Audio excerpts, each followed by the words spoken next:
नमस्कार दोस्तों, स्वागत है आप सभी का। मैं अशोक जांगीड़ एक बार फिर से आपके सामने हाजिर हुआ हूँ।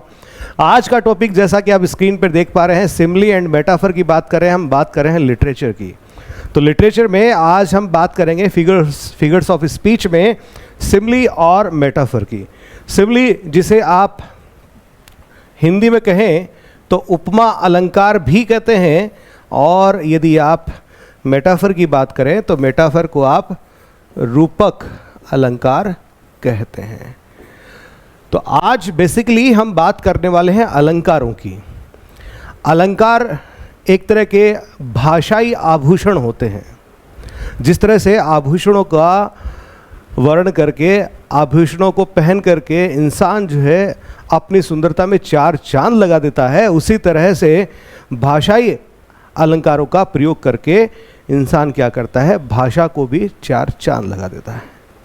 तो वैसे ही चार चांद लगाने के लिए आज हम भाषाई अलंकारों में से आपके लिए चुन करके लेकर के आए सिमिली एंड मेटाफर। एग्ज़ाम कोई भी हो, किसी भी स्टेट का हो, और बात जब टीचर भर्ती की आती है, इंग्लिश की आती है, तो उसमें सिमिली एंड मेटाफर सबसे आगे वाले पायदान पर आपको मिलते हैं। तो दोस्तों, सिमिली और मेटाफर की मैं आपसे बात करने वाला हूँ। दोनों ही फिगर्स ऑफ स्पीच हैं, अर्थात भाषा के अलंकार हैं। इनका उपयोग जो है दो चीज़ों के बीच में तुलना करने के लिए किया जाता है। ध्यान से सुनिएगा, इनका प्रयोग हम कहाँ करते हैं? दो चीज़ों के बीच में तुलना करने के लिए करते हैं। और वो चीज़ें कैसी होती हैं? दोनों ही आपस में समान नहीं होती हैं। ध्यान रखिएगा, जी हाँ। अर्थात दो असमान चीज़ों के बीच में तुलना करने के लिए हम सिमिली और मेटाफर का प्रयोग करते हैं। अंतर दोनों में यह है कि सिमिली तो यह कह करके तुलना करती है कि कोई एक चीज जो है किसी और चीज के समान है, लेकिन मेटाफर यह कह करके तुलना करता है कि कोई चीज जो है वो किसी दूसरी चीज में है, अर्थात कोई चीज कुछ और है, अर्थात समथिंग इज समथिंग एल्स। यहाँ पर हो सकता है थोड़ा सा आप अटक गए होंगे, थोड़ा सा आपकी उलझनें थोड़ी सी बढ़ गई होंगी। तो चलिए उलझनों को सुलझाते हैं और बारी बारी से सिमिली और मेटाफर के बारे में बात करते हैं। ठीक है, आम जो परिभाषाएं हैं वहाँ से लेकर के जो तकनीकी परिभाषाएं हैं वहाँ तक हम बात करेंगे, और जो इसके तकनीकी एलिमेंट्स हैं वहाँ पर भी आज मैं आप लोगों को लेकर के चलूँगा। तो चलिए हम सबसे पहले बात करने वाले हैं सिमिली की। यदि आपको लगता है कि आपकी तैयारी कमजोर है, बेसिक्स आपकी कमजोर है इंग्लिश में, तो आपको फिक्र करने की बिल्कुल भी जरूरत नहीं है।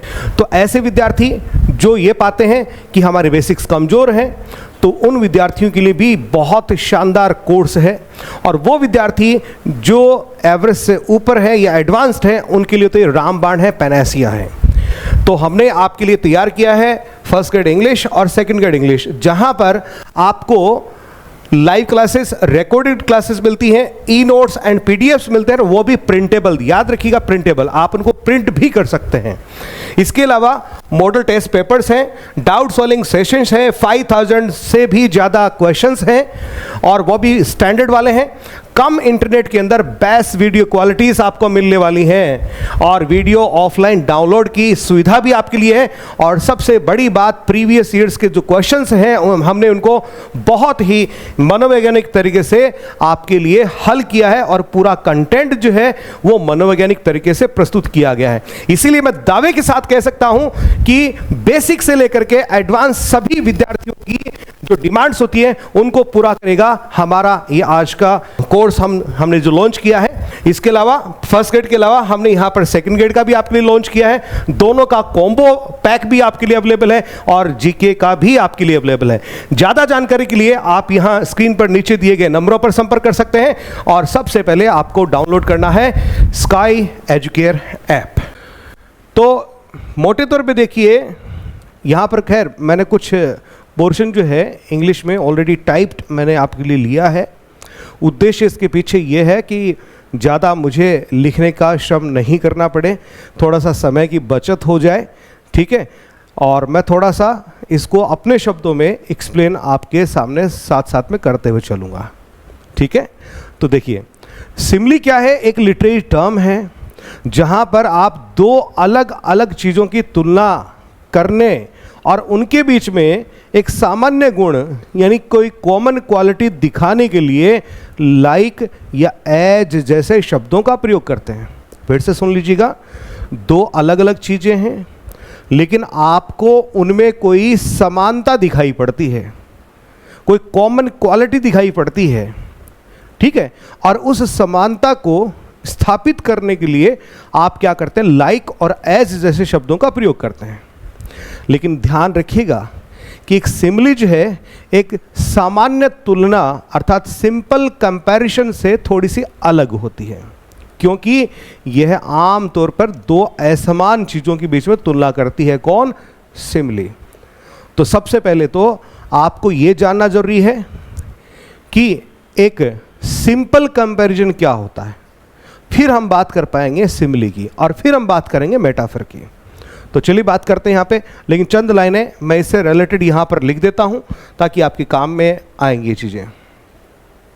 इसके लिए पेन मैं रेड ले लेता हूँ, ब्लैक से मैंने ऑलरेडी यहाँ काम कर रखा है तो मैं रेड पेन को यहाँ पे काम में लेता हूँ। तो सिमिली क्या है? एक भाषा जो है उसका अलंकार है, लिटरेरी टर्म है, ठीक है।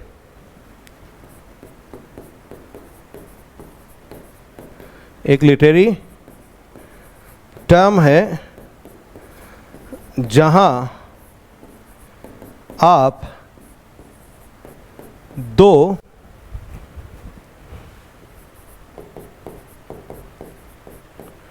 असमान कह सकते हैं, असंबद्ध भी आप कह सकते हैं। तो जहां आप दो असमान या दो अलग अलग चीज़ों की तुलना करते हैं, दो असमान या दो अलग अलग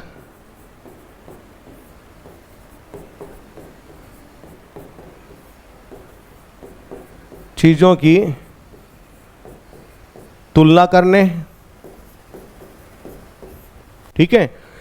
मैं बार बार एक शब्द भी जोर दे रहा हूं, दो असमान के बीच में, ठीक है, और उनके बीच में एक सामान्य गुण दिखाने के लिए और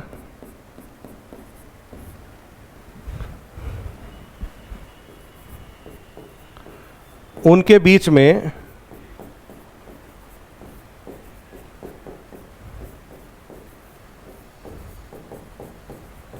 एक सामान्य गुण यानी कॉमन क्वालिटी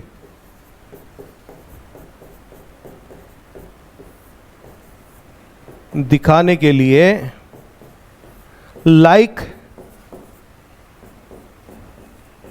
तथा एज जैसे शब्दों का प्रयोग करते हैं, जैसे शब्दों का प्रयोग करते हैं। क्लियर? चलिए अब मैं यहां पर एक चीज आपको बताना चाहूंगा कि सिंपल कंपैरिजन क्या होता है, उसको आप समझ लीजिए, फिर आपको सिमिली और ज्यादा बेहतर तरीके से समझ में आएगी, ठीक है। तो सिंपल कंपैरिजन क्या होता है उसके लिए आप देखिए। तो पहले मैं एक बात लिखूंगा,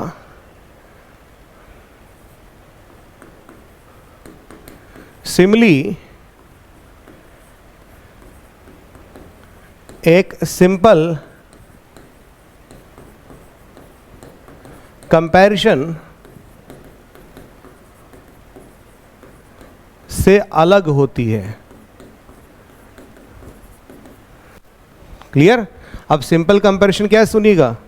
सिंपल कंपैरिजन वह तुलना है जब आप दो चीजों के बीच में तुलना करें, दोनों चीज समान हैं, दोनों चीज क्या है? समान है, और आप उनके बीच में तुलना कर रहे हैं, तो वो सिंपल कंपैरिजन है। दो चीज असमान है, बावजूद इसके आप उनके मध्य क्या कर रहे हैं? तुलना कर रहे हैं, तो फिर वो सिमिली की कैटेगरी में आती है। उदाहरण देखिएगा,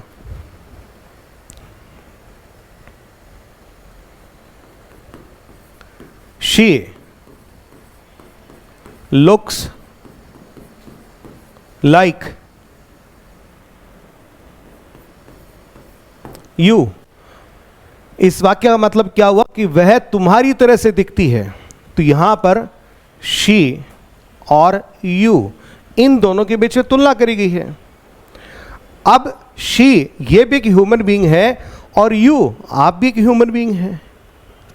अर्थात यहां जिन दो चीजों के बीच में तुलना करी जा रही है वो दोनों क्या हैं, समान हैं। इसलिए यह एक सिंपल कंपैरिजन है, न कि सिमिली है। भले ही तुलना करते समय आपने लाइक या एज जैसे शब्दों का प्रयोग कर लिया हो, तो इसलिए मैं बताना चाहता हूं कि कभी भी आप अपनी परिभाषा का निर्माण इस प्रकार से मत कर लीजिएगा सिमिली की, कि दो चीज़ों के बीच में तुलना करते समय लाइक और एज का प्रयोग हो तो सिमिली कहलाता है। जी नहीं, वहाँ आपको ये कहना है दो असमान चीज़ों के बीच में तुलना करते समय लाइक और एज का प्रयोग सिमिली कहलाता है। दो असमान होना चाहिए, न कि समान होना चाहिए। तो ये किसका एग्जाम्पल हुआ आपका, एक सिंपल कंपैरिजन का।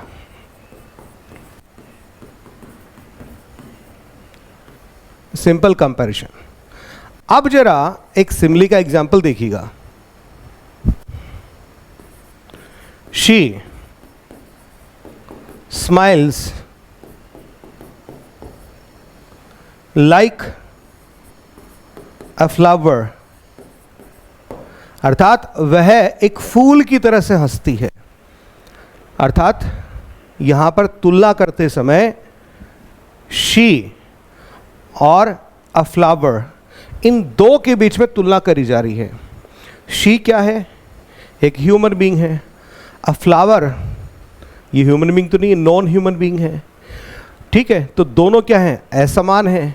अब इनके बीच में क्या करी जा रही है, तुलना करी जा रही है। तुलना करते समय इनके बीच में समानता स्थापित करी जा रही है। तो दो असमान के बीच में समानता की स्थापना करी जा रही है। ठीक है, तो she smiles like a flower, वह एक फूल की तरह से हंसती है। अर्थात जिस तरह से एक फूल खिलखिलाता है उसकी हंसी की तुलना उससे करी जा रही है। अर्थात वह इस तरह से हंसती है मानो कि कोई फूल जो है खिलखिला उठा हो। क्लियर? तो दो असमान के बीच में तुलना करना और तुलना करते समय लाइक या एज जैसे शब्दों का प्रयोग करना, इसे क्या बनाता है, सिमिली बनाता है।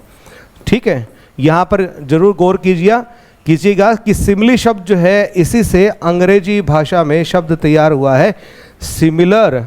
और सिमिलर का मतलब क्या होता है, आप जानते ही हैं, समान। तो यहाँ पर समानता तो स्थापित करी जा रही है सिमिली के माध्यम से। क्लियर है? तो ये बात आपको यहाँ पर ध्यान में रखनी है। ठीक है, अब चलिए और थोड़ी सी इसके बारे में आगे बात करते हैं।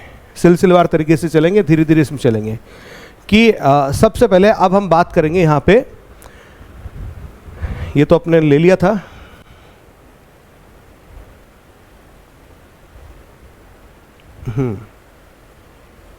ये लीजिए कि सिमिली क्या है, एक फिगर ऑफ स्पीच है, अलंकार है, जो ये बताता है कि कोई एक चीज जो है दूसरी डिफरेंट चीज की तरह से है।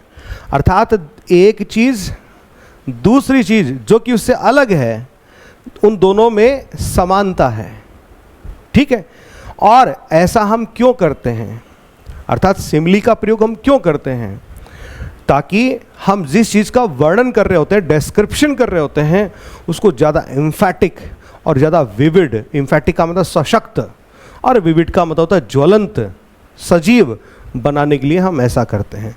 तो इसके पीछे हमारा मकसद क्या होता है कि हम हमारे डिस्क्रिप्शन को मोर एम्फैटिक या विविड जो है बना सकें, ये हमारा उद्देश्य होता है।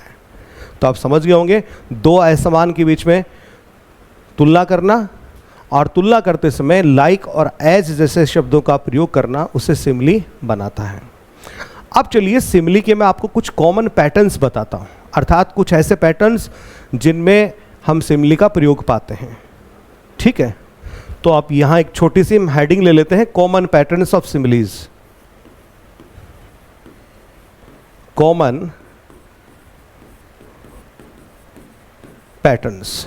इतनी हेडिंग काफ़ी है आई थिंक, ठीक है। तो इसके कुछ पैटर्न्स हैं।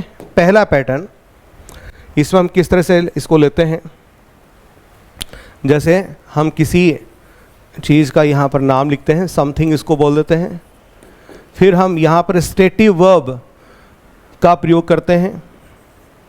बी मान लीजिए, बी के तौर पे इज़ हो सकता है, इज़ एम आर हो सकता है, वाज वर हो सकता है, क्लियर, या फील, सीम, है ना। इस तरह की जो लिंकिंग वर्ब्स हैं उनको यहाँ पर काम में लिया जा सकता है। तो यहाँ पर बेसिकली लिंकिंग वर्ब जो है काम में आएगी।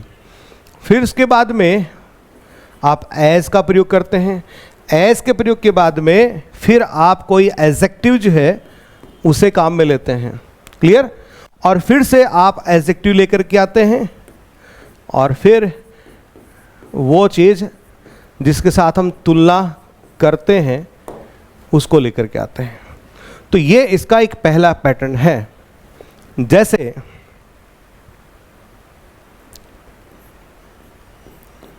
his skin was as cold as ice। देखिएगा यहाँ पे, यहाँ पर समथिंग का मतलब कोई व्यक्ति, वस्तु, जो भी है।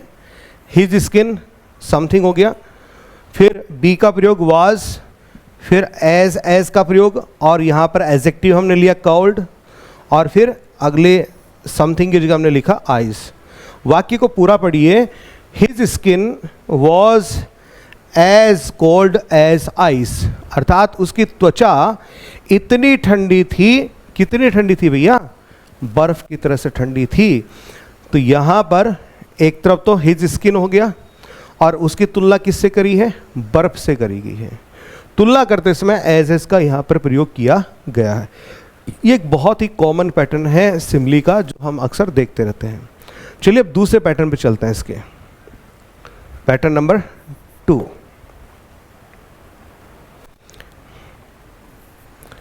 यहाँ पर समथिंग, फिर से बी, और फिर हम यहाँ पर एज के बजाय प्रयोग करेंगे लाइक का, और फिर समथिंग। ये लीजिए, ये पैटर्न यहाँ पर लेते हैं। और इसके लिए मैं बर्न्स महोदय की जो पोएम है उसकी पहली पंक्ति जरूर यहाँ पर एग्जाम्पल के तौर पे आपके दूंगा, और ये आपने पढ़ भी रखी होगी, पढ़ा को आपने। My love is like a red red rose, my love is like a red red rose. ये देखिएगा, माई लव इज़, बी का प्रयोग हो गया, लाइक का प्रयोग हो गया, like a red red rose. यहाँ पर रेड शब्द को 2 बार काम में लिया गया है, क्योंकि इस पोएम की पंक्ति में ही 2 बार लिया गया है, इसलिए मैंने लिख दिया इसको, clear. My love is like a red red rose, यहाँ पर माई लव, मेरा प्रेम, तो यहाँ पर अपनी प्रेमिका से मतलब है, ठीक है। तो माई लव अपनी प्रेमिका, उसकी तुलना कर रहा है किससे, रेड रेड रोज, एक लाल गुलाब से, लाल गुलाब के फूल से अपनी प्रेमिका, उसके चेहरे की तुलना कर रहा है। और तुलना करते समय किसका प्रयोग किया गया है, लाइक का प्रयोग किया गया है। तो ये भी एक बहुत ही कॉमन पैटर्न है जो सिमली के प्रयोग में आप अक्सर देखते होंगे। एक और पैटर्न है जो अक्सर काम में आता है, नंबर 3। और वो पैटर्न क्या देखिएगा, यहाँ पर वर्ब बी का हम प्रयोग नहीं करते हैं, यहाँ पर हम कोई एक्शन वर्ब जो है उसको लेते हैं, समथिंग, फिर कोई एक्शन वर्ब, ठीक है।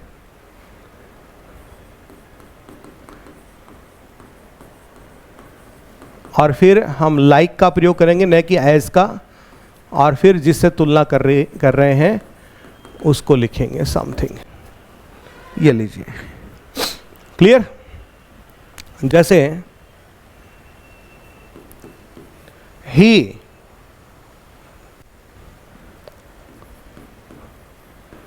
Smokes like a chimney.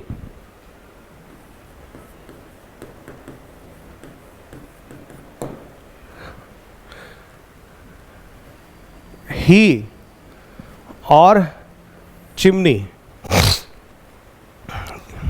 यहां पर ही यानी व्यक्ति और चिमनी, इन दो के बीच तुलना करी गई है। चिमनी का मतलब जिससे धुआं निकलता है। वाक्य क्या दिया? ही स्मोक्स लाइक ए चिमनी, अर्थात वह एक चिमनी की तरह से स्मोकिंग करता है, धूम्रपान करता है, अर्थात वो खूब क्या करता है, सिगरेट या बीड़ी तंबाकू जो भी है वो पीता है और खूब धुआं छोड़ता है, खूब धुआं उगलता है। किसकी तरह से? चिमनी की तरह से। ठीक है, फैक्ट्री की जैसे कोई चिमनी, उसमें से खूब धुआं ही धुआं निकल रहा हो, वैसे वाली बात यहाँ पर कही जा रही है। समझ गए? तो यहाँ पर दो असमान के बीच में तुलना करी गई है। तो ये तीन कॉमन पैटर्न मैंने आपको यहाँ पर दिए हैं। ठीक, अब एक बात आप सुनिएगा। आप यहाँ पर अभी थोड़ी देर पहले आपने एज को काम में लिया था, एज पैटर्न लिया था ना, पहला, सबसे पहला। उसमें जो पहला एज है उसको कभी कभी गायब कर दिया जाता है। कभी कभी क्या कर देते हैं? उसको गायब कर देते हैं, डिलीट कर देते हैं। डिलीट करने के बावजूद सेंटेंस का मीनिंग जस का तस रहता है, एज इट इज रहता है, उसमें कोई अंतर, कोई परिवर्तन नहीं आता है। तो तब भी आप उसको सिमिली का ही प्रयोग मानेंगे। तो वो मैं यहाँ पर नोट डाल के ये बात आपको लिख देता हूँ।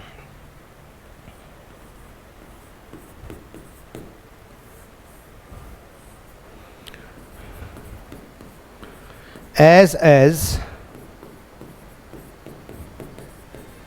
पैटर्न में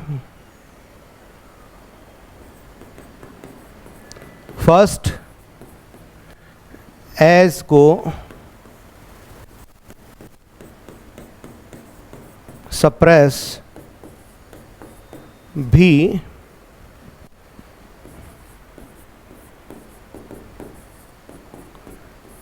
कर सकते हैं। क्लियर? तो हमने देखिए उस वक्त एग्जाम्पल क्या लिया था कि हिज स्किन वॉज, हमने लिया था एज कोल्ड, है ना, एक बार लिखते हैं, was as cold as ice. तो यहां पर एज पैटर्न को हमने काम में लिया है। ये रहा एज पैटर्न। तो अगला क्या कह रहा है कि आप इस एज को, फर्स्ट वाले एज को सप्रेस कर सकते हैं, इसको हटा सकते हैं, सेंटेंस के मीनिंग पर कोई फर्क नहीं पड़ेगा। His skin was cold as ice, और अभी भी आपका सेंटेंस क्या है? करेक्ट है। दोनों ही सेंटेंस क्या है आपके? करेक्ट हैं। ध्यान रखिएगा इस चीज को। तो अब तक मैंने आपको जो पैटर्न्स बताए हैं, तीन पैटर्न बताए हैं, एक मैंने नोट लगा के आपको बताया है, ये बहुत ही कॉमन पैटर्न्स हैं सिमिलीज के। लेकिन इनके अलावा अभी जैसे हमने देखा कि एडजेक्टिव का ही हम प्रयोग कर रहे थे, तो मैं आपसे कहूँगा कि एडवर्ब का प्रयोग जो है वो भी होता है सिमिली में। इसके अलावा एज और लाइक ही नहीं है, एज और लाइक ही नहीं है, आप देन का प्रयोग भी कर सकते हैं इसमें। कई मामलों में एज इफ का प्रयोग भी इसमें किया जाता है। तो ये बात मैं आपको यहीं लिख करके बताता हूं। उसके लिए नेक्स्ट स्लाइड पे लेके चलता हूं।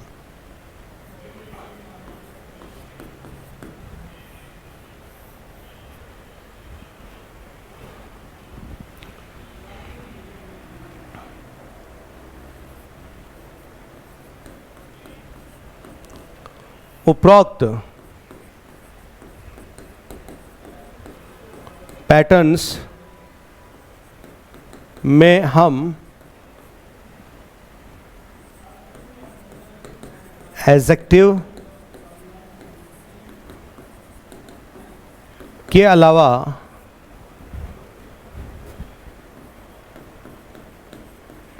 एडवर्ब का प्रयोग भी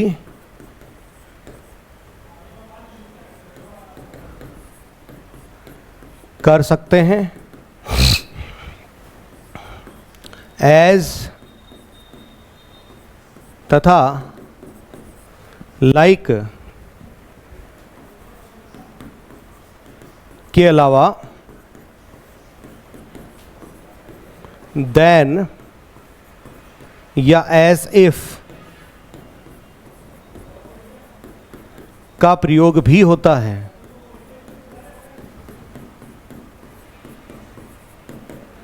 ठीक है, चलिए इनके एक एक मैं आपको एग्जांपल्स दे देता हूं।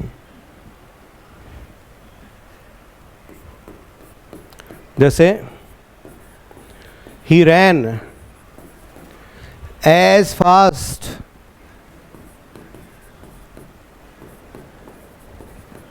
एज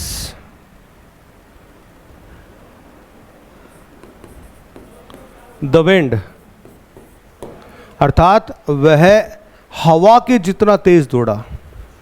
तुलना यहां पर ही और विंड के बीच में है, दोनों असमान हैं।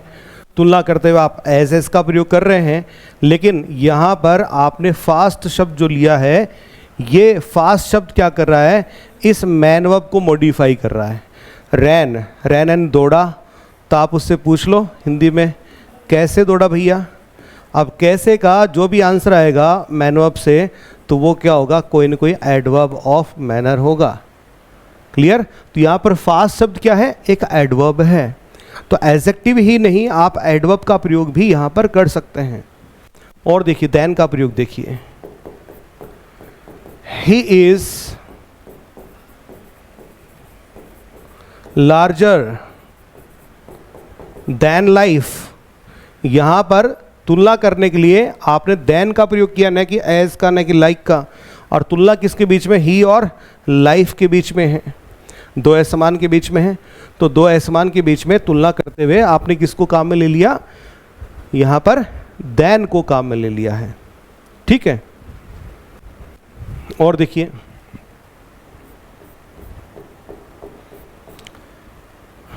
दे रैन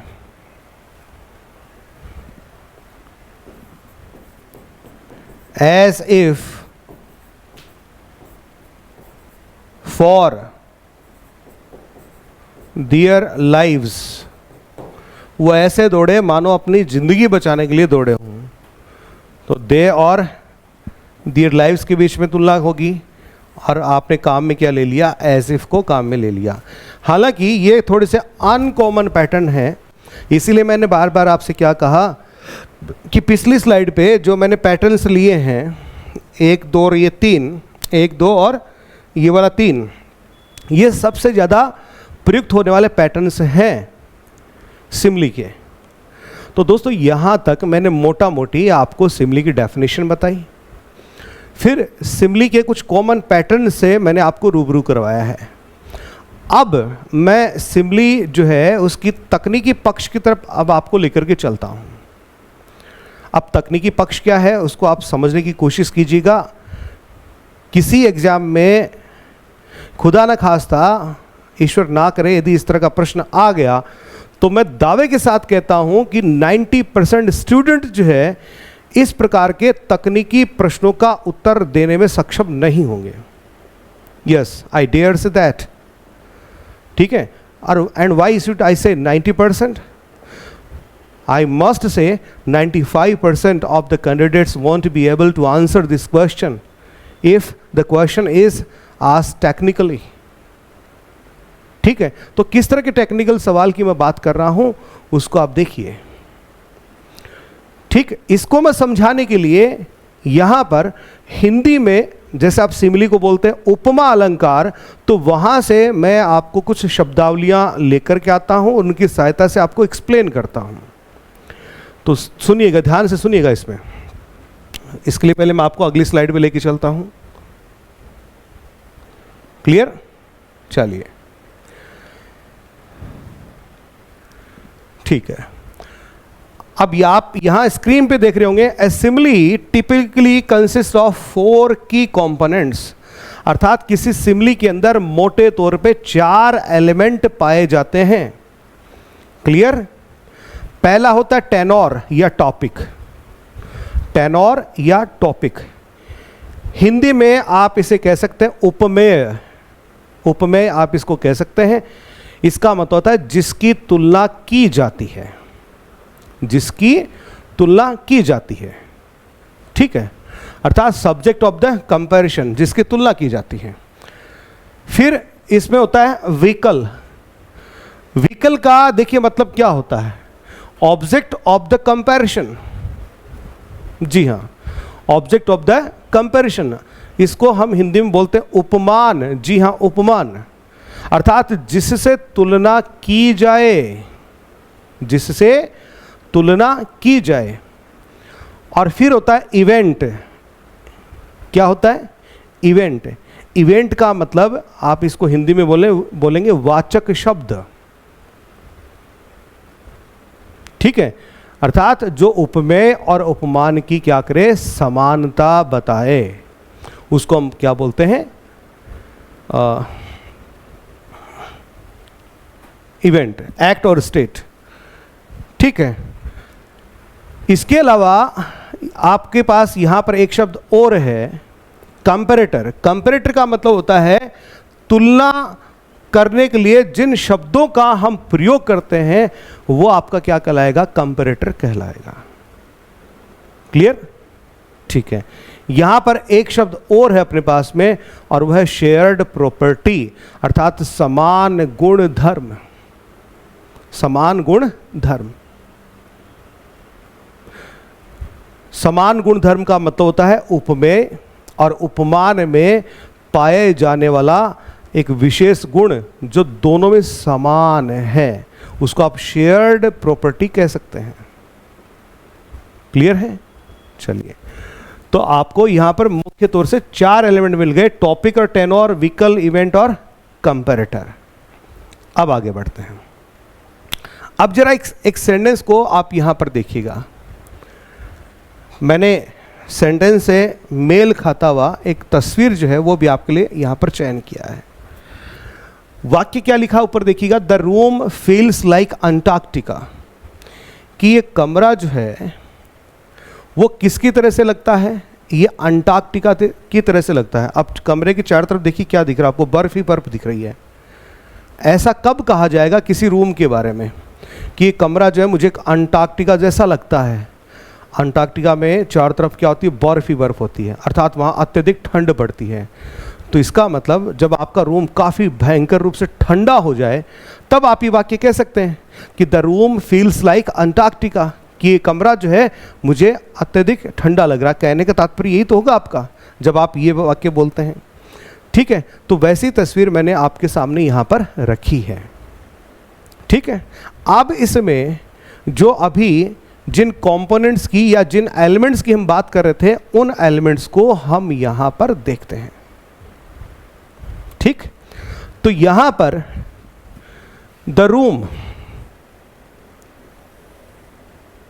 द रूम, ये क्या है, ये वह शब्द है जिसकी तुलना करी जा रही है, जिसको आप क्या बोलेंगे, उपमेय बोलेंगे, और इंग्लिश में आप इसको क्या बोलेंगे, इंग्लिश में आप इसको टेनोर, ठीक है, इसको आप इंग्लिश में क्या बोलेंगे, टेनोर बोलेंगे, ठीक है, या टॉपिक भी आप इसको बोल सकते हैं। क्लियर है, ठीक है। तो आप इसको हिंदी में क्या बोलेंगे,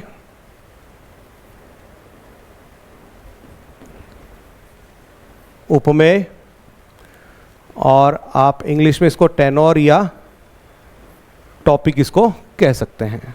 अब यहां पर फील्स शब्द को हम लेते हैं। तो फील्स शब्द जो है वो आपके लिए काम कर रहा है किसका, इवेंट का। जी हां, इवेंट का।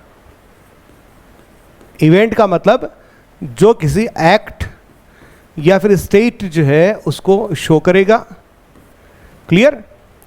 फिर आप बात करें लाइक शब्द की, तो लाइक शब्द यहां पर क्या है, यहां पर यह है आपका कंपैरेटर, अर्थात तुलना करने वाला एक शब्द। और तुलना करने वाले शब्द के तौर पे आपने काम में लिया किसको, लाइक को यहां पर काम में लिया है। क्लियर। फिर आप अंत में चलिए, यहां पर शब्द आपको मिला है अंटार्कटिका। अंटार्कटिका जो है वो क्या कहलाएगा, वो कहलाएगा आपका व्हीकल। व्हीकल का मतलब हो गया उपमान, अर्थात वह पद जिससे आप तुलना कर रहे हैं। तो तुलना किसके बीच में होती है? उपमेय और उपमान के बीच में होती है। दोनों ही डिफरेंट होते हैं और तुलना करते समय यदि आपको कंपैरेटर के तौर पे लाइक और एज जैसे शब्द मिल जाएं तो फिर वो आपकी सिमिली है।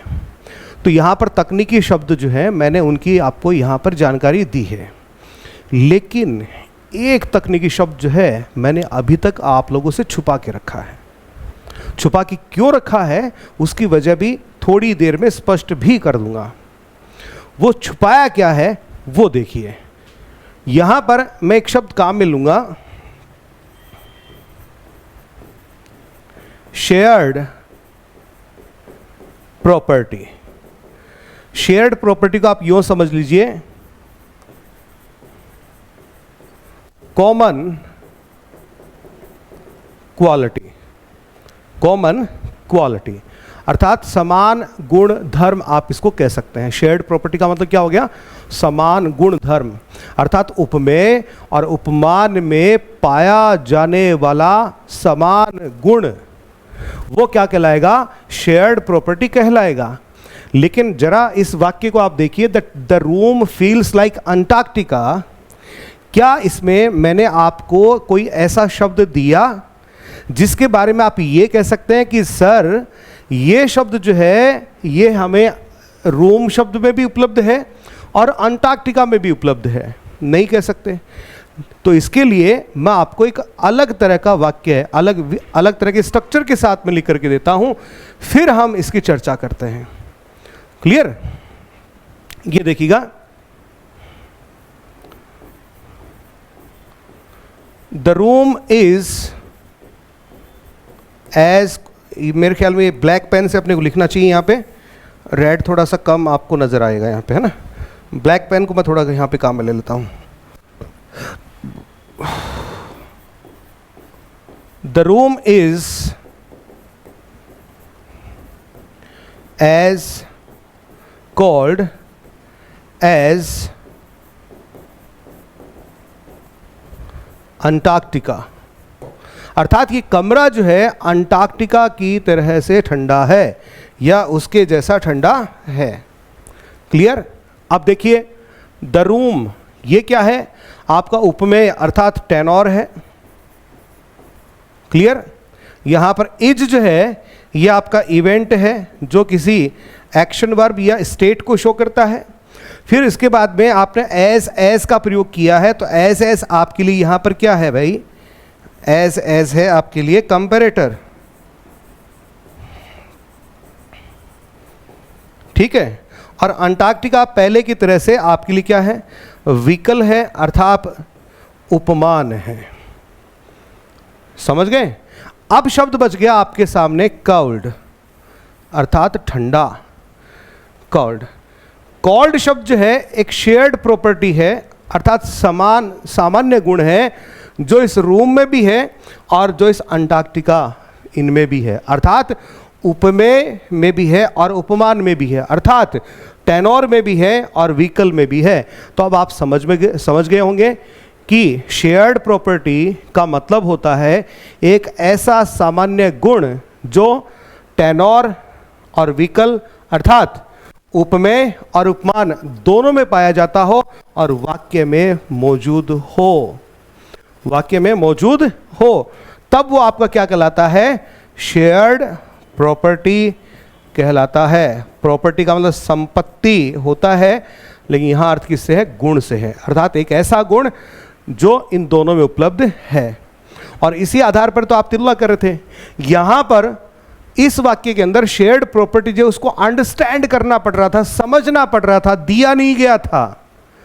तो सिमिली, इस आधार पे सिमिली के भी दो प्रकार होते हैं। कौन से होते हैं अभी बताऊंगा आपको, लेकिन पहले इसको समझ लीजिए। अब समझने के लिए आपके पास एक चीज और रह जाती है कि किसी वाक्य में जब आप सिमिली का प्रयोग करते हैं तो उसमें टेनोर और व्हीकल आवश्यक रूप से होंगे, इवेंट भी आवश्यक रूप से होगा और कंपैरेटर भी आवश्यक रूप से होगा। क्योंकि देखिए, टेनोर यहां पर भी है, इस वाक्य में भी है, इवेंट इसमें भी है, इसमें भी है। ठीक है? और कंपैरेटर इसमें भी है, यहाँ पर लाइक है, यहाँ पर एज है, यहाँ पर भी व्हीकल दे रखा है और यहाँ पर भी व्हीकल दे रखा है। लेकिन इन दोनों में कौन सी चीज़ नहीं दे रखी? इनमें नहीं दे रखा तो एक चीज़ नहीं दे रखी, शेयर्ड प्रॉपर्टी। तो इसका मतलब ये हुआ कि शेयर्ड प्रॉपर्टी जो है एक ऑप्शनल एलिमेंट है। जी हाँ, क्या है? ऑप्शनल एलिमेंट है। किसमें? किसी सिमिली में। और इस आधार पे हम सिमिली को दो भागों में बांट देते हैं। ठीक है, इस आधार पे कितने भागों में बांटेंगे? दो भागों में बांट देंगे, क्योंकि जिस वाक्य में शेयर्ड प्रॉपर्टी दे रखी होती है वहां पर सिमिली को पढ़ करके आपका जो रीडर है उसको कोई भी दिमाग लगाने की आवश्यकता नहीं है। साफ साफ दिया रहता है, the room is as cold as Antarctica. ये कमरा उतना ही ठंडा है जितना कि अंटार्कटिका ठंडा है। अर्थात रीडर समझ गया यार भाई ठंडक की वजह से दोनों के बीच में तुलना कर रहा है। लेकिन इस वाक्य को जरा पढ़िएगा, the room feels like Antarctica, कि कमरा अंटार्कटिका की तरह से लग रहा है या महसूस हो रहा है। तो रीडर को अंदाजा लगाना पड़ेगा, उसको अपनी मेंटल फैकल्टीज जो हैं उनको काम पे लगाना पड़ेगा और फिर जाकर के उसको समझ में आएगा, अरे भाई वहाँ तो अंटार्कटिका में ठंडक पड़ती है, तो इसका मतलब इसका कमरा इतना ठंडा होगा जितना कि अभी अंटार्कटिका ठंडा रहता है। क्लियर? तो जहाँ पर शेयर्ड प्रॉपर्टी दे रखी होती है उसको हम बोलते हैं ए क्लोज्ड सिमिली। क्यों बोलते हैं? कि क्लोज सिमिली में शेयर्ड प्रॉपर्टी का स्पष्ट रूप से उल्लेख करके तुलना का आधार जो है वो स्पष्ट कर दिया जाता है। क्या स्पष्ट कर दिया जाता है? तुलना का आधार बिल्कुल ही स्पष्ट कर दिया जाता है। और जहां पर शेयर्ड प्रॉपर्टी नहीं दे रखी होती है वहां पर तुलना का आधार जो है उसका उल्लेख नहीं मिलता है, जिससे लोगों को यह अनुमान लगाना पड़ता है कि यार इनके बीच में समानता किस आधार पे है। क्या समानता है? ये रूम में अंटार्कटिका में क्या समानता? वाक्य में तो दे नहीं लिखा, बस ये दे रखा है कि कमरा जो है अंटार्कटिका जैसा महसूस हो रहा है। अब जिसको यार अंटार्कटिका का पता ही नहीं हो तो उसके लिए तो मुश्किल हो जाएगी। ठीक है, तो जिससे यहां पर अब लोगों को क्या करना पड़ेगा? अनुमान लगाना पड़ेगा कि इनके बीच में समानता क्या है। तो इसको हम क्या बोलेंगे? ओपन सिमिली बोलेंगे। जहां पर दिमाग को ओपन कीजिए, खोलिए, अंदाजा लगाइए। समझ गए? तो इसको हम क्या बोलेंगे? ओपन सिमिली बोलेंगे। ठीक, तो इस आधार पे सिमिली भी कितनी तरह की होती है? दो तरह की होती है। तो अगली स्लाइड पे लेके चलता हूं आपको। ये देखिए, similes may be of two types, closed और ओपन। तो जहां पर शेयर्ड प्रॉपर्टी का उल्लेख किया गया हो वो तो क्या है? Close simile. तो इधर का a close simile explains the basis of for a comparison by explicitly mentioning a shared property.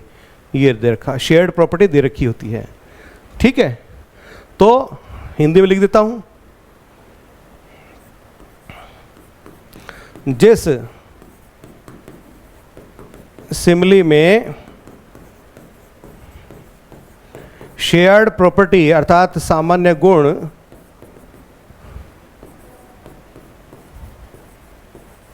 का उल्लेख हो उसे ही हम क्या बोलेंगे जी? क्लोज्ड सिमिली बोलेंगे। ठीक है, और ओपन सिमिली किसे कहेंगे? ये रही open simile, expressing the same comparison, है ना। तो but most similes do not explicitly mention the basis for comparison. इसमें तुलना का आधार जो है उसका उल्लेख नहीं होता है, और तुलना का आधार का मतलब शेयर्ड प्रॉपर्टी होता है। तो इसमें शेयर्ड प्रॉपर्टी का उल्लेख नहीं होता है। तो लिख देता हूं, इसमें यदि आपको लगता है कि आपकी तैयारी कमजोर है, बेसिक्स आपकी कमजोर है इंग्लिश में, तो आपको फिक्र करने की बिल्कुल भी जरूरत नहीं है। तो ऐसे विद्यार्थी जो ये पाते हैं कि हमारे बेसिक्स कमजोर हैं, तो उन विद्यार्थियों के लिए भी बहुत शानदार कोर्स है। और वो विद्यार्थी जो एवरेज से ऊपर है या एडवांस्ड है, उनके लिए तो ये रामबाण है, पैनासिया है।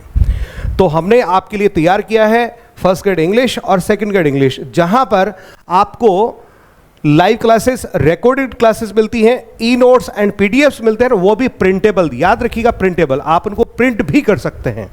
इसके अलावा मॉडल टेस्ट पेपर्स हैं, डाउट सॉल्विंग सेशंस हैं, 5000 से भी ज़्यादा क्वेश्चंस हैं और वो भी स्टैंडर्ड वाले हैं।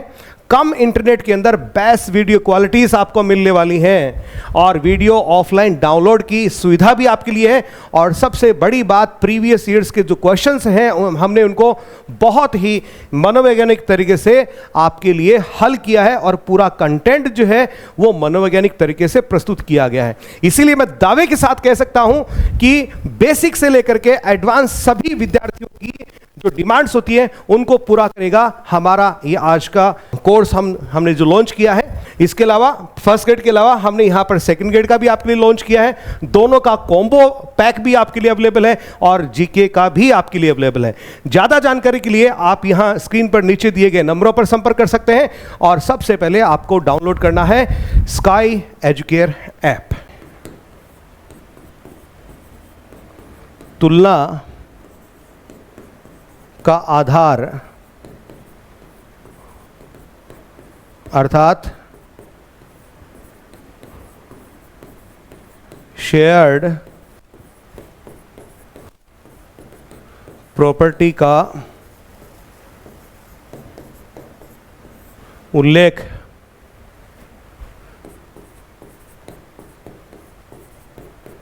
नहीं होता है। ठीक है, तो इस तरह से मोटा मोटी आपके सामने सिमली के अंदर 5 तरह के एलिमेंट आपको मिल जाते हैं।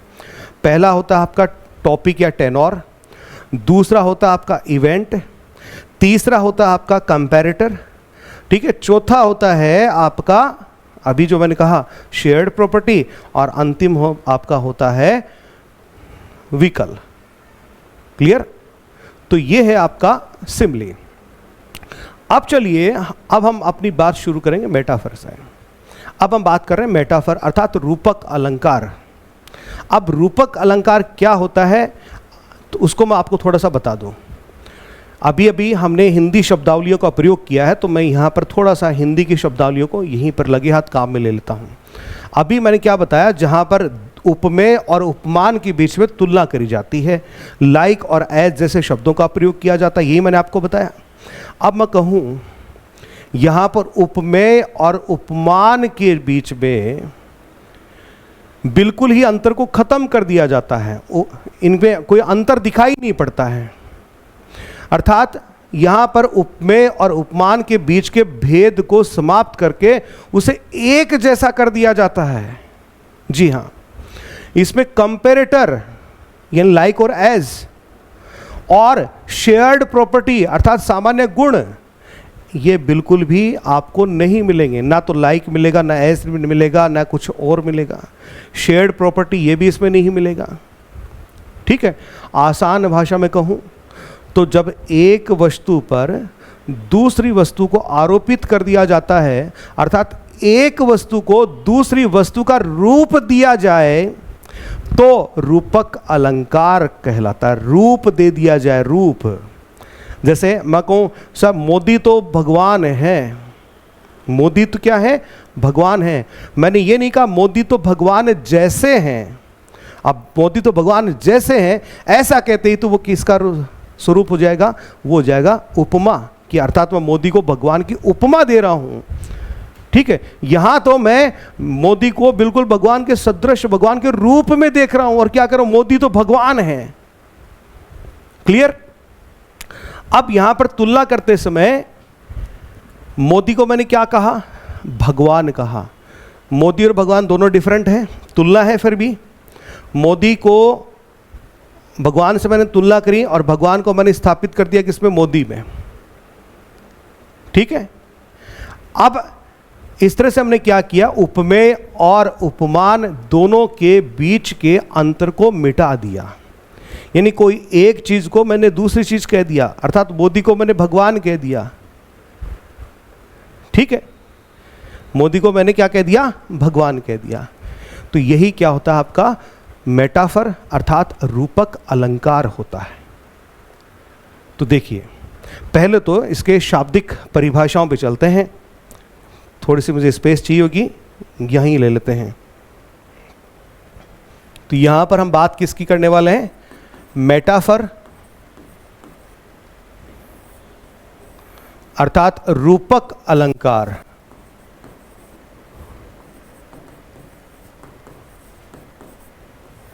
रूपक अलंकार की हम यहाँ पर बात करने वाले हैं।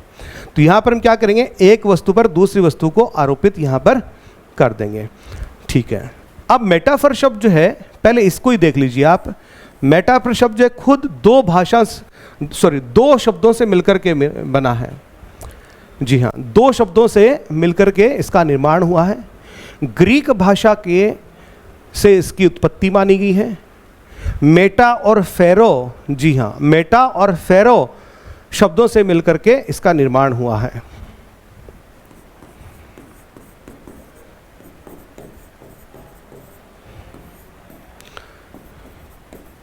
मेटा का मतलब कैरी हो गया और फेरो का मतलब हो गया ओवर, अर्थात कैरिंग ओवर। कैरी ओवर यानी ले जाना, यानी एक गुण को दूसरे में ले जाना, एक गुण को दूसरे में ले जाना। तो वाक्य देखिएगा एक बार, मोदी इज गॉड। अब यहां पर मैं तुलना कर रहा हूं किसकी, मोदी की, किसके साथ कर रहा हूं, गॉड के साथ। तो मोदी क्या है भैया, टॉपिक है, टेनोर है, उपमेय है, क्या है, उपमेय है। जिससे तुलना कर रहा हूं उसको व्हीकल कहते हैं, अर्थात हिंदी में बोले तो उपमान कहते हैं। ठीक है, इसमें इवेंट तो दे रखा है, लेकिन अब इसमें क्या नहीं दे रखा, पिछली स्लाइड्स पर आप जाकर के देखोगे तो यहां पर कंपैरेटर, जी हां, कंपैरेटर यानी वाचक और शेयर्ड प्रॉपर्टी, इनको यहां से हटा दिया जाता है। किसको हटा दिया जाता है, कंपैरेटर और शेयर्ड प्रॉपर्टी को यहां से हटा दिया जाता है। तो यही क्या है, आपका रूपक अलंकार अर्थात मेटाफर है। जब आप एक चीज को दूसरी चीज कहने लग जाते हैं, अर्थात समथिंग इज समथिंग एल्स, ये कहने लग जाते हैं, तब वो आपका बन जाता है रूपक अलंकार अर्थात मेटाफर। तो मेटाफर क्या है, एक फिगर ऑफ स्पीच है। दैट जो क्या कहता है, that one thing is another different thing, कि कोई चीज जो है दूसरी डिफरेंट चीज है। जैसे मोदी जो है वो क्या है, गॉड है।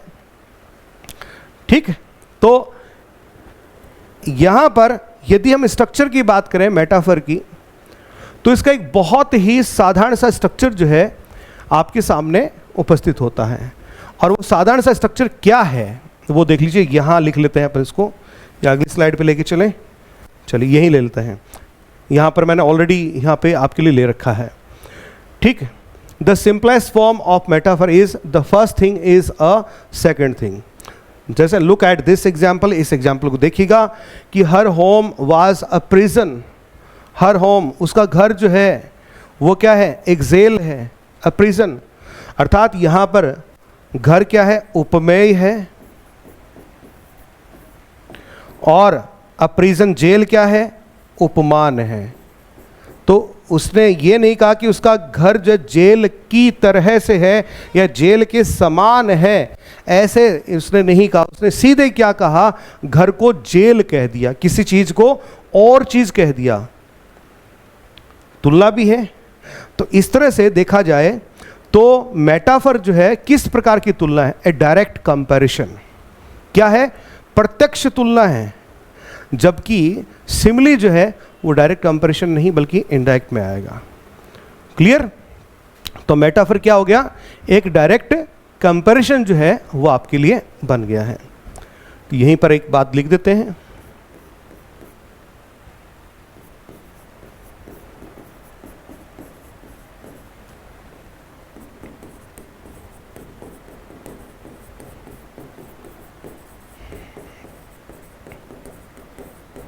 Metaphor is a direct comparison. तो दो असमान चीजों के बीच में तुलना करना, और तुलना करते समय लाइक और एज जैसे शब्दों का प्रयोग नहीं करना क्या कहलाएगा, मेटाफर कहलाएगा। अब मेटाफर जो है दो तरह के होते हैं। टाइप की बात करें, वैसे तो बहुत सारे टाइप्स हैं, लेकिन जो आपके एग्जाम्स में काम में आ सकता है उसके हिसाब से मैं आपको बता रहा हूं। दो मोटे टाइप्स जो हैं, प्रमुख जो हैं, वो मैं आपके सामने यहाँ पर दे रहा हूँ। एक को तो हम कहेंगे स्टैंडर्ड मेटाफर और दूसरे को हम कहेंगे डैड मेटाफर। स्टैंडर्ड मेटाफर, चलिए अगली स्लाइड पे ले लेता हूँ, लिखा हुआ है मैंने पहले से। स्टैंडर्ड मेटाफर क्या होता है? डायरेक्टली स्टेट्स, सीधे कहता है the comparison between two entities, दो चीज़ों के बीच में जो दोनों क्या असमान हैं, उनके बीच में सीधी तुलना करता है, और इस तरह से तुलना करता है कि वो एक दूसरे की पर्यायवाची नजर आए, सिनोनिम नजर आए। और ज़्यादातर जो मेटाफर्स है इसी कैटेगरी में आता है। इस तभी तो मैंने कहा कि सबसे ज़्यादा जो प्रयुक्त होने वाले हैं, एग्जाम में आपके काम में आने वाले हैं, उन्हीं को मैं यहाँ पे ले रहा हूँ। जैसे वाक्य देखिए, she is the light of my life, अर्थात ये अपने किसी गर्लफ्रेंड या पत्नी या माँ के लिए भी कह सकता है। माँ के लिए हालांकि तो लोग कम ही कहते हैं आजकल, है ना। तो she is the light of my life, अर्थात वह मेरे जीवन की रोशनी है। अर्थात इस लड़की को उसने क्या कहा? अपने जीवन की रोशनी कहा। यानी ये लड़की क्या है? उसके जीवन की रोशनी। तो ये the light of my life एक तरह से सिनोनिम हो गया, अर्थात वो शब्द हो गया जो इसकी जगह काम में लिया जा सकता है। अर्थात वो लड़का ये भी तो कह सकता है कि मेरे जीवन की रोशनी चली गई, ये भी तो कह सकता है भाई साहब कभी चली जाए तो। आजकल चली जाते हैं, आपने देखा होगा, ठीक है। लोग लोन लेके अपनी बीवी को तैयारी करवाते हैं और वो एसडीएम बन जाती है, और फिर एसडीएम बनने के बाद में वो जीवन की रोशनी गायब हो जाती है और फिर बेचारा मारा मारा फिरता रहता है ना। तो ये ऐसे भी हो सकता है। तो इस तरह से जो तुलना करी जाती है सटीक होती है, डायरेक्ट होती है, ठीक, डायरेक्ट कंपैरिजन होता है। और यूँ लगता है कि तुलना करते समय जिस उपमान का हमने प्रयोग किया है वो उपमेय का एक पर्यायवाची नजर आता है। जैसे इसको यूँ भी तो कह सकता था, शी इज माई लाइफ, कि वो मेरी जिंदगी है, मेरी जान है, ऐसे कहते हैं ना, ठीक है, कि वो मेरी जान है। अब ये जान साहब जा भी सकती है, तो किसी ऐसे ना जानवर मत बनाया करो, अपने टारगेट को अपनी जान बना लिया करो भाई, ऐसे किसी को मत बनाया करो, है ना। समझ गए होंगे मेरी बातें आप, ठीक है। अब ये तो था आपका स्टैंडर्ड मेटाफर। अब स्टैंडर्ड मेटाफर का मैं चलिए एक और एग्जांपल आपको देता हूँ। अगली स्लाइड पे चलिए, एक पिक्चर मैंने आपके लिए ली है और लिखा है यहाँ पे, he is a paper tiger.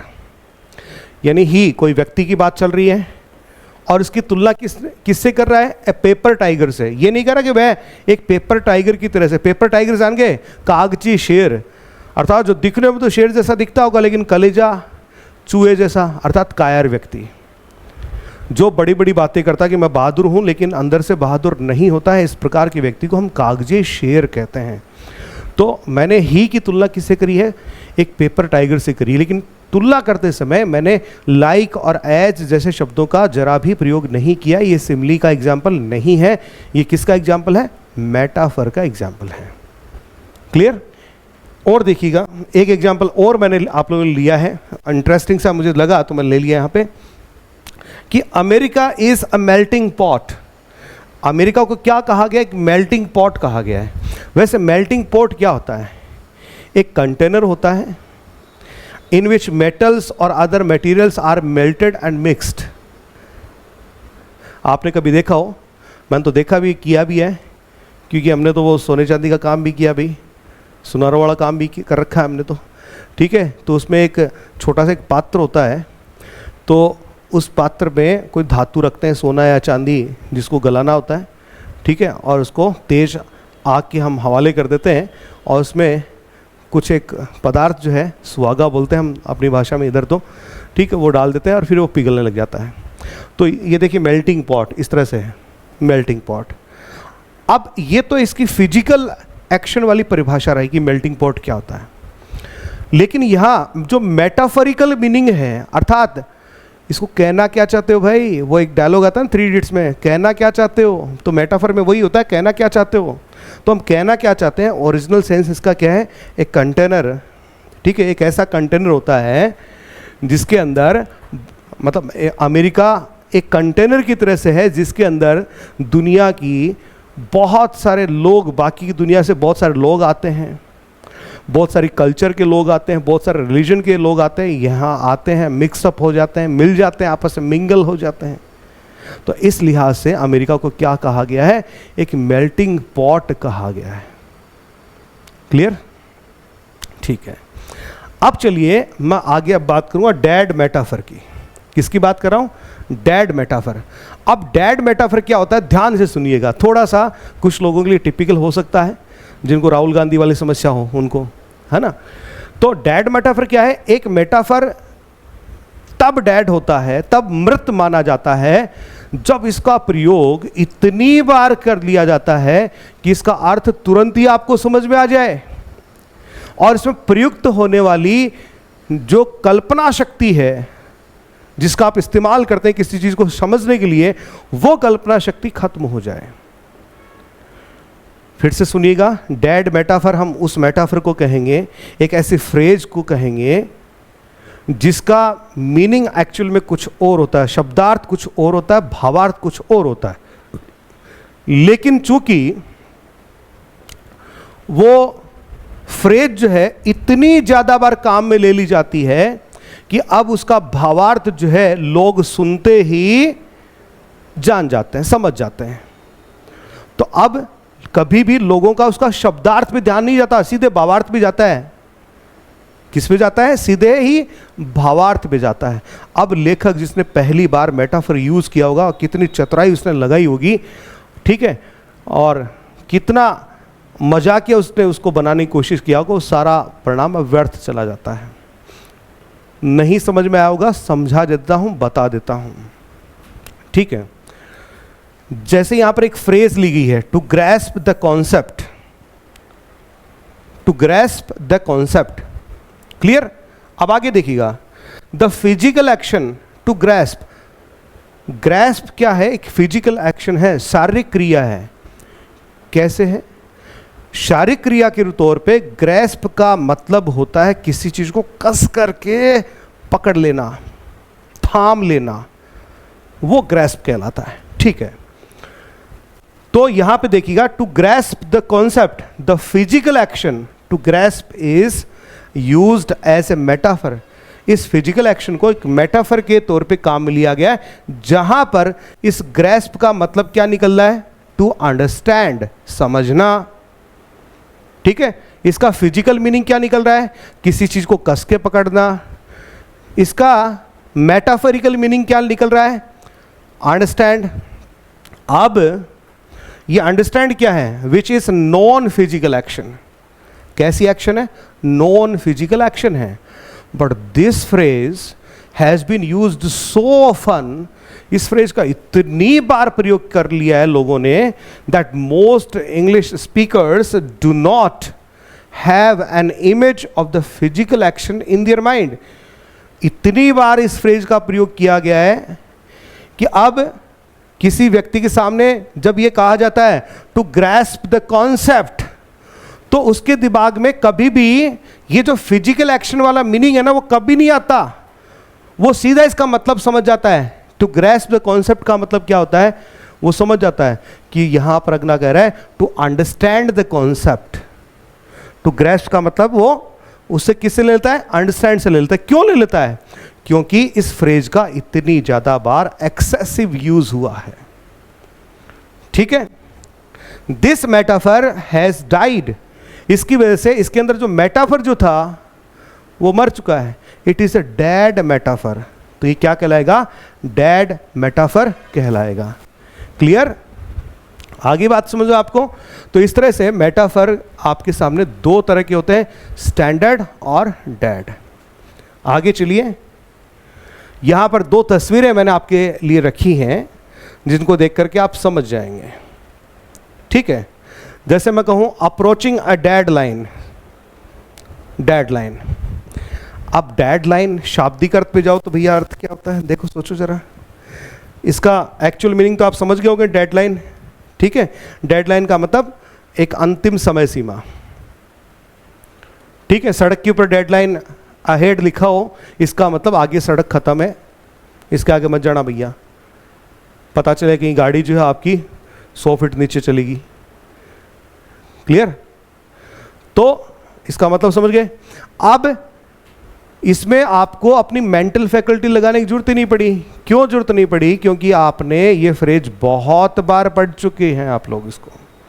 तो इसका जो मेटाफोरिकल मीनिंग है, जो इसकी चालाकियां हैं, वो सब गायब हो गई और ये आपको तुरंत ही समझ में आ गया कि यहाँ पर कोई लाइन, कोई मृत नहीं पड़ी है। इसका मतलब ये नहीं है यहाँ डेडलाइन का मतलब अंतिम समय सीमा से है, ठीक है, या किसी अंतिम छोर से है। अगली तस्वीर देखिए, falling in love. Falling in love का मतलब प्रेम में गिरना। इस लड़की की तरह से गिरना ऐसे तो नहीं होता। फॉलिंग इन लव का मतलब किसी की प्यार में पड़ना, अर्थात किसी को प्यार करना, किसी को चाहने लगना, ये इसका मतलब होता है। तो यहाँ इस फ्रेज का तो फॉलिंग इन लव कि कोई व्यक्ति प्यार कर रहा है, चल रहा है और चलते चलते गिर गया, तो वैसे थोड़े मैं प्यार में गिर गया। It is a physical action. Falling is a physical action. But falling in love जब आप कहते हैं तो तुरंत समझ जाते हैं इसका मतलब नीचे गिरना नहीं है, इसका मतलब किसी के प्रेम में है भाई साहब, या बहन जी भी हो सकती है। ओके, तो ये दोनों एग्जाम्पल मैंने आपको किसके दिए हैं? डैड मेटाफर्स के दिए हैं। तो मेटाफर्स हमारे सामने यहाँ पर दो तरह के होते हैं। तो दोस्तों, आज के इस वीडियो में हमने जाना है, हमने बात करी है किसके बारे में? सिमिली और मेटाफर के बारे में। सारांश तो एक बार फिर से देख लीजिए। एक तरफ आप सिमिली देख पा रहे हैं, ठीक है। इसका एक एग्जाम्पल मैंने दिया है कि my friend can jump like a gazelle. Gazelle क्या होता है? एक सुनहरा छोटा हिरण होता है, ठीक है। मेरा दोस्त जो है गैजेल की तरह से क्या कर सकता है? जंप कर सकता है। शायद यहाँ शब्द कुछ दब रहे हैं तो मैं ऊपर लिख दूं थोड़ा सा। मेरे ख्याल लिखने की आवश्यकता तो नहीं होगी, लेकिन फिर भी चलिए। माई friend can jump like a Gazelle, ठीक है। तो मेरा दोस्त एक हिरण की तरह से जंप कर सकता है, की तरह से इसका यूज किया है, तो इसलिए क्या है? ये सिमिली है, ठीक है। और इधर देखिए, दो लड़कियां बैठी हैं और एक लड़की क्या बोल रही है कि my best friend is an angel, कि मेरी बेस्ट फ्रेंड जो है वो क्या है? एक एंजल है। यानी अपनी बेस्ट फ्रेंड की इसकी तुलना ये किससे कर रही है? किसी एंजल से कर रही है। और तुलना करते समय लाइक और एज का प्रयोग नहीं कर रही है, सीधे ही इसको एंजल बताए दे रही है। तो ये किसका एग्जाम्पल हो गया? आपका मेटाफर का। और ये एग्जाम्पल किसका? आपका सिमिली का है। क्लियर है? चलिए, यहां पर इस इन स्लाइड्स में मैंने खूब सारे एग्जाम्पल्स जो है वो आपको सिमिली के और मेटाफर के लिए आपके लिए यहाँ पर रखे हैं, ताकि आपको इधर उधर भटकने की आवश्यकता नहीं पड़े। कुछ एग्जाम्पल्स मैंने लिटरेचर से भी लिए हैं और कुछ आम जिंदगी से भी मैंने यहाँ पर एग्जाम्पल चुन करके आपके लिए लिए हैं। तो ये आपके लिए काफ़ी हेल्पफुल रहेंगे। और दोस्तों, इसी उम्मीद के साथ में कि वीडियो आपको काफ़ी पसंद आया होगा और इसी तरह से आप वीडियोस को पसंद करते रहिए, अपना प्रेम जो है हमारे साथ, हमारे इस चैनल को देते रहिए। अगले वीडियो में आप लोगों से फिर से मुलाकात करूंगा किसी और टॉपिक के साथ में। तब तक के लिए आप मुझे यानी अशोक जांगीड़ को इजाज़त दीजिए। बहुत बहुत धन्यवाद। यदि आपको लगता है कि आपकी तैयारी कमज़ोर है, बेसिक्स आपकी कमज़ोर है इंग्लिश में, तो आपको फिक्र करने की बिल्कुल भी ज़रूरत नहीं है। तो ऐसे विद्यार्थी जो ये पाते हैं कि हमारे बेसिक्स कमज़ोर हैं, तो उन विद्यार्थियों के लिए भी बहुत शानदार कोर्स है। और वो विद्यार्थी जो एवरेज से ऊपर है या एडवांस्ड है, उनके लिए तो ये रामबाण है, पैनासिया है। तो हमने आपके लिए तैयार किया है फर्स्ट ग्रेड इंग्लिश और सेकंड ग्रेड इंग्लिश, जहां पर आपको लाइव क्लासेस, रिकॉर्डेड क्लासेस मिलती हैं, ई नोट्स एंड पीडीएफ्स मिलते हैं, वो भी प्रिंटेबल। याद रखिएगा, प्रिंटेबल, आप उनको प्रिंट भी कर सकते हैं। इसके अलावा मॉडल टेस्ट पेपर्स हैं, डाउट सॉल्विंग सेशंस हैं, 5000 से भी ज़्यादा क्वेश्चंस हैं और वो भी स्टैंडर्ड वाले हैं। कम इंटरनेट के अंदर बेस्ट वीडियो क्वालिटीज़ आपको मिलने वाली हैं और वीडियो ऑफलाइन डाउनलोड की सुविधा भी आपके लिए है। और सबसे बड़ी बात, प्रीवियस ईयर्स के जो क्वेश्चंस हैं हमने उनको बहुत ही मनोवैज्ञानिक तरीके से आपके लिए हल किया है और पूरा कंटेंट जो है वो मनोवैज्ञानिक तरीके से प्रस्तुत किया गया है। इसीलिए मैं दावे के साथ कह सकता हूं कि बेसिक से लेकर के एडवांस सभी विद्यार्थियों की जो डिमांड्स होती है उनको पूरा करेगा हमारा ये आज का कोर्स हमने जो लॉन्च किया है। इसके अलावा फर्स्ट ग्रेड के अलावा हमने यहाँ पर सेकंड ग्रेड का भी आपके लिए लॉन्च किया है। दोनों का कॉम्बो पैक भी आपके लिए अवेलेबल है और जीके का भी आपके लिए अवेलेबल है। ज़्यादा जानकारी के लिए आप यहाँ स्क्रीन पर नीचे दिए गए नंबरों पर संपर्क कर सकते हैं और सबसे पहले आपको डाउनलोड करना है स्काई एजुकेयर ऐप।